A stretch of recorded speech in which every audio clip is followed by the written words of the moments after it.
Hello C inter students, तो आज मैं आपके साथ शेयर कर रही हूँ जीएसटी में जो अमेंडमेंट्स आए ना मई 2025 के लिए, उनके चैप्टर वाइज रिवीजन। देखो, आपको फुल सिलेबस का रिवीजन मिल जाएगा, लेकिन पर्टिकुलरली अमेंडमेंट्स का रिवीजन आपको नहीं मिलेगा, जो बहुत इंपॉर्टेंट एग्जाम में बार बार अमेंडमेंट के ऊपर क्वेश्चन आने का ट्रेंड रहा है। तो मैं यहाँ पर आपके साथ चैप्टर वाइज शेयर करूंगी, ट्राई करूंगी कम से कम टाइम में आपके सारे अमेंडमेंट्स रिवाइज हो जाए। याद रखना, यहाँ पे मैं रिवीजन पे फोकस दूंगी, कॉन्सेप्ट पे नहीं। तो मैं मान के चल रही हूँ, एक बार आपने रिवीजन अच्छे से देख लिया, वो 3-4 घंटे का वीडियो आप वापस नहीं देख सकते, तो यहाँ पर समरी देखने आए हैं। तो स्टार्ट करते हैं हमारे सप्लाई वाले चैप्टर से। यहाँ पर 3 क्लैरिफिकेशन आए हैं। क्लैरिफिकेशन का मतलब लो तो वही है, लेकिन कुछ ना कुछ उसको अप्लाई करने में कन्फ्यूजन हो रहा है, तो उसको क्लेरिफाई करने के लिए डिपार्टमेंट क्लैरिफिकेशंस निकालता है। ओके, तो यहाँ पर नंबर 1 क्या आया है कि यार होल्डिंग कंपनी क्या कर रही है, अपने शेयर सब्सिडरी कंपनी के एम्प्लॉयज़ को दे रही है। और ये होल्डिंग कंपनी कहाँ पे? होल्डिंग कंपनी आपके आउट ऑफ इंडिया है, सब्सिडरी कंपनी इंडिया में है, और वो सब्सिडरी कंपनी के एम्प्लॉयज़ को ना ईसॉप का ऑप्शन दे रही है, और रिटर्न में क्या हो रहा है, सब्सिडरी कंपनी उसको कुछ रेमिटेंस दे रही है। तो यहाँ पर क्वेश्चन क्या है कि जो होल्डिंग कंपनी ईसॉप का ऑप्शन दे रही है एम्प्लॉयज़ ऑफ सब्सिडरी कंपनी, तो ये जो सर्विस प्रोवाइड करा रही है, इस पर जीएसटी पेबल होगा क्या? देखो, केस क्या है, होल्डिंग कंपनी है, होल्डिंग कंपनी ने डायरेक्टली ट्रांसफर कर दिए शेयर अंडर ईसॉप। ईसॉप मतलब एम्प्लॉयज़ को ऑप्शन दिया जाता है कंपनी के शेयर लेने का, उसके एम्प्लॉयज़ को, ये एम्प्लॉयज़ आपके, ठीक है। और ये एम्प्लॉयज़ किसके? सब्सिडरी कंपनी के। मान लो शेयर की मार्केट प्राइस कितनी है, 200 पर शेयर। ओके, तो अब इसके रिटर्न में सब्सिडरी क्या कर रही है, रेमिटेंस कर रही है होल्डिंग कंपनी को।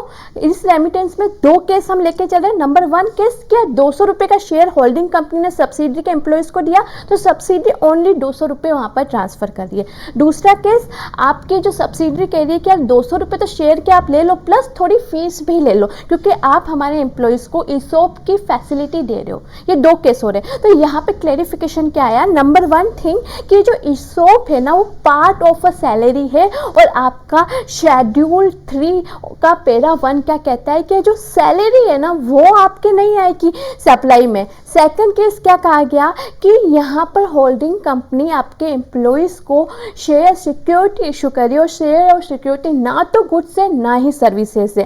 Third thing, cost to cost basis पे हो रहा है क्या? देखो, यहाँ पे 200 का शेयर आपका था शेयर, और आपकी फर्स्ट केस में सब्सिडी ने कितने रुपए रिटर्न किए, 200, ठीक है। तो कॉस्ट टू कॉस्ट बेसिस पे हो रहा है शेयर और सिक्योरिटी, क्योंकि ना तो गुड्स है ना सर्विसेज है।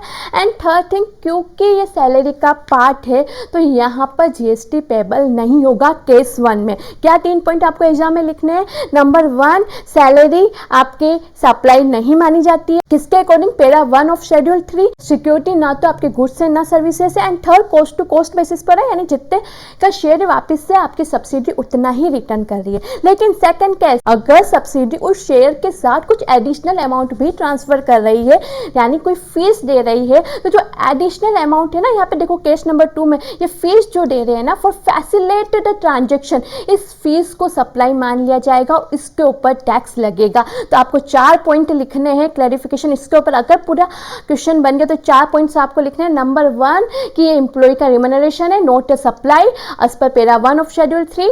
आप सेकंड, सिक्योरिटी और शेयर्स ना तो गुड्स है ना सर्विसेज है। Third, remittance by Indian company to foreign company done on cost to cost basis. ये आपको वर्ड याद रखना है, कीवर्ड है। नेक्स्ट, कोई एडिशनल फीस हो रही है ना, तो उसके ऊपर है ना आपको जीएसटी देना पड़ेगा, क्योंकि ये क्या माना जाएगा, इसे माना जाएगा supply of a service of a facilitating of a transaction, और इसके ऊपर आपका जीएसटी लग जाएगा। इसको इंपोर्ट ऑफ सर्विस मानेंगे, और यहाँ पे क्या लगेगा, रिवर्स चार्ज लगेगा।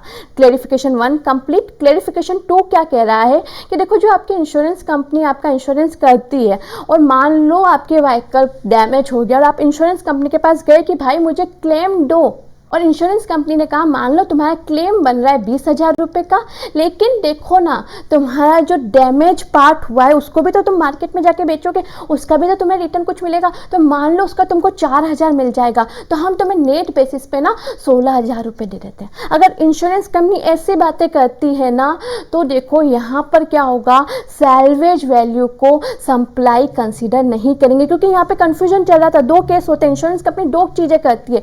एक तो आपको क्या कहेगी कि यार 20,000 रुपये तुम्हारे इसका क्लेम है, माइनस कर दो सैल्वेज का, और तुम कितना ले लो, 16,000। या फिर क्या कहेगी इंश्योरेंस कंपनी कि यार तुम एक काम करो, जो सैल्वेज पार्ट बचा है ना वो मुझे दे दो, इंश्योरेंस कंपनी को दे दो और तुम ये 20,000 ले लो। तो दो केस हो सकते हैं, दोनों ही केस में थोड़ा सा डिफरेंट ट्रीटमेंट हो जाएगा। इस केस में कहा है कि यार जब इंश्योरेंस कंपनी ऐसा करती है 20,000 रुपये का क्लेम में से आपकी सैलवेज वैल्यू डिडक्ट कर देती है, 16,000 ही दे रही है, तो ये 4,000 रुपये डिडक्ट हुए इसको सप्लाई नहीं माने गए, यहाँ पे कोई भी जीएसटी चार्ज नहीं होगा। इसके अपोजिट क्या हो रहा है देखो, तुम इंश्योरेंस कंपनी के पास क्लेम मांगने गए, उसने कहा लाओ लाओ जो डैमेज हुआ है ना व्हीकल का पार्ट वो भी मुझे दे दो, और रिटर्न में तुम फुल सेटलमेंट ले जाओ, ये 20,000 टोटल के टोटल ले जाओ। और क्या किया इंश्योरेंस कंपनी ने, उस सैलवेज वैल्यू को मार्केट में जाके बेच दिया। अगर इंश्योरेंस कंपनी ऐसा करे ना, ये से सप्लाई मान लेंगे, उसके ऊपर जीएसटी लगेगा। समझ रहे हो यहाँ पे क्या कंफ्यूजन हो रहा था, उस सैलवेज वैल्यू के पार्ट पर जीएसटी लगेगा या नहीं, ये इश्यू आ रहा था। तो ऊपर वाले पार्ट में अब आपको रीजन क्या देखना है, अगर क्वेश्चन आ जाए एग्जाम में तो आपको रीजन क्या देना है। देखो क्वेश्चन आएगा दोनों ही पार्ट वो पूछेगा, आपको फर्स्ट कहना है कि जब क्लेम सेटल हो रहा है after deducting salvage value, ownership जो जो आपका सैलवेज वैल्यू का पार्ट है ना, वो ओनरशिप आपके इंश्योर्ड पर्सन के पास ही है, इंश्योरेंस कंपनी के पास नहीं आई है, इंश्योरेंस कंपनी ने उसकी ओनरशिप नहीं ली है ना। जो डिडक्शन हुआ है ना सैलवेज वैल्यू के यहाँ पे 4,000, उसे सप्लाई नहीं मानेंगे, उस पर जीएसटी नहीं लगेगा। इसका अपोजिट केस क्या हो रहा है, claim is settled on full value, 20,000 रुपए में सेटल हो रहा है, and ownership of a salvage value किसके पास जा रही है, इंश्योरेंस कंपनी के पास। तभी तो इंश्योरेंस कंपनी के पास ओनरशिप आई है, तभी तो उसने मार्केट में जाकर उसको बेचा है। तो अगर ये केस होता है तो यहाँ पर जो सैलवेज वैल्यू उसके ऊपर जब इंश्योरेंस कंपनी आगे सेल करेगी तब जीएसटी देना पड़ेगा। थर्ड क्लैरिफिकेशन आपके प्रेफर्ड लोकेशन चार्जेस के ऊपर आया है। मान लो मैं कोई फ्लैट लेने गई हूँ, आपको याद होगा यहाँ पर कौन सा प्रोविजन आता है, जहाँ पे कहते हैं कि कंप्लीटेशन सर्टिफिकेट मिलने से पहले कोई भी प्रॉपर्टी खरीदने से रिलेटेड मैंने 1 रुपया भी अगर मैंने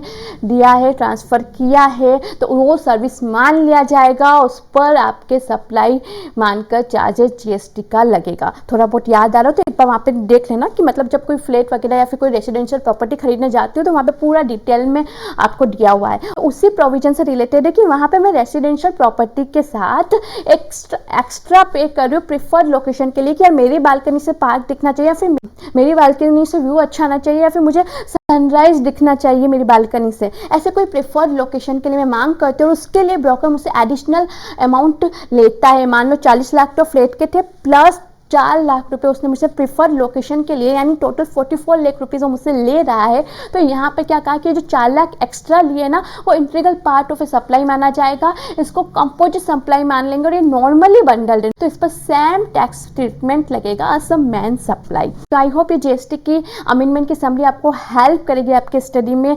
मुझे नेक्स्ट पार्ट लाना चाहिए या नहीं मुझे कमेंट सेक्शन में बताओ, ताकि थोड़ा मोटिवेशन मिले और मुझे आइडिया हो कि मुझे इस सीरीज को कंटिन्यू करना भी चाहिए या नहीं। तो बाय, आज के वीडियो में इतना ही, मिलते हैं ऐसे किसी दूसरे वीडियो के साथ।